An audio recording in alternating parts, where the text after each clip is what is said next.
ये कहानी एक छोटे से गांव में रहने वाले एक गरीब किसान की है, जिसका नाम रामू है। रामू का पूरा परिवार कृषि पर आधारित था और उनकी मुख्य आय खेती से ही होती थी। वे एक छोटे से खेत में जैविक खेती करते थे और उन्हें खेती में विशेष रुचि थी।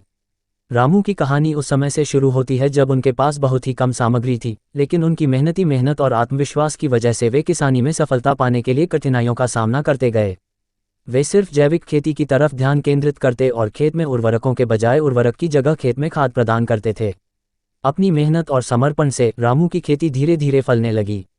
उनकी पैदावार बढ़ती गई और उनकी मुनाफा कमाने की क्षमता में भी वृद्धि हुई।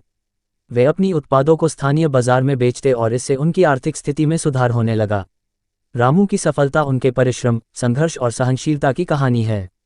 उन्होंने कभी हार नहीं मानी और हमेशा आगे बढ़ने का प्रयास किया।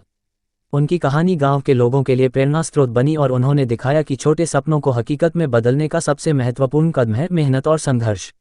इस कहानी से हमें ये सीखने को मिलता है कि सफलता पाने के लिए धैर्य और परिश्रम अत्यंत महत्वपूर्ण होते हैं, चाहे आप किसी भी क्षेत्र में हों। रामू की तरह हमें भी अपने लक्ष्यों के प्रति पक्षपात नहीं करना चाहिए और निरंतर प्रयास करते रहना चाहिए, चाहे समस्याएं कितनी भी कठिन क्यों ना हों।